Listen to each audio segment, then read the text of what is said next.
Hello, এটা হচ্ছে day 2 in Hyderabad. হায়দ্রাবাদে এসেছি, বিরিয়ানি খাবো না এটা তো হতেই পারে না। তার জন্য আজকে আমি, ঋষিতা আর সোনু তিনজন মিলে চলে এসেছিলাম এই রেস্টুরেন্টটায়, যেখানটায় অলরেডি একটা বুফে কাউন্টারে চলছিল, বাট সব কিছু আমরা স্কিপ করে নিয়ে নিয়েছিলাম হায়দ্রাবাদি চিকেন বিরিয়ানি, যেটার টেস্ট তো খুবই ভালো ছিল। আর আজকে আমরা বেরিয়ে গেছিলাম, সবাই মিলে যাচ্ছিলাম বিড়লা মন্দির। আর রাস্তাটা দেখো কি সুন্দর। বিড়লা মন্দিরে ঢুকে ঢুকেই দেখে নাও একবার চারিদিকটা, এত সুন্দর একটা জায়গা, তোমাদের কি বলবো। যদিও ভিতরে ফোন অ্যালাউ ছিল না, তাই আমি কিছু দেখাতে পারিনি, বাট বাইরেরটা দেখো কি সুন্দর। আর এই দেখো এখানটায় মা আমরা ফোন টোন সমস্ত কিছু জমা দিয়ে দিয়েছিলাম। আর বাইরে দেখো নারায়ণ ঠাকুরের এই মূর্তিটা আছে, খুব সুন্দর একটা জায়গা।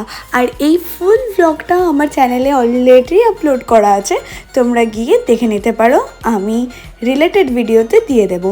আর আজকে আকাশটা দেখো এত সুন্দর লাগছিল। আর এই দিন আমরা জানতে পারি যে আমাদের এখানে মানে বহরমপুরে প্রচণ্ড বৃষ্টি হয়েছে। তারপরে এখান থেকে বেরিয়ে সামনে একটা দোকান ছিল, যেখানটায় বিভিন্ন ধরনের পার্লসের খুব সুন্দর সুন্দর জিনিস প্লাস ঠাকুরের সমস্ত জিনিস ছিল, যেগুলো খুবই সুন্দর ছিল।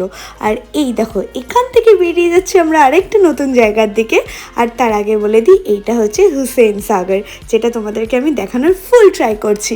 আর পরের পার্টে দেখাবো আমরা স্নো ওয়ার্ল্ডে গিয়ে কী কী করলাম। তো অবশ্যই আমার চ্যানেলটাকে সাবস্ক্রাইব করে দিও। টাটা।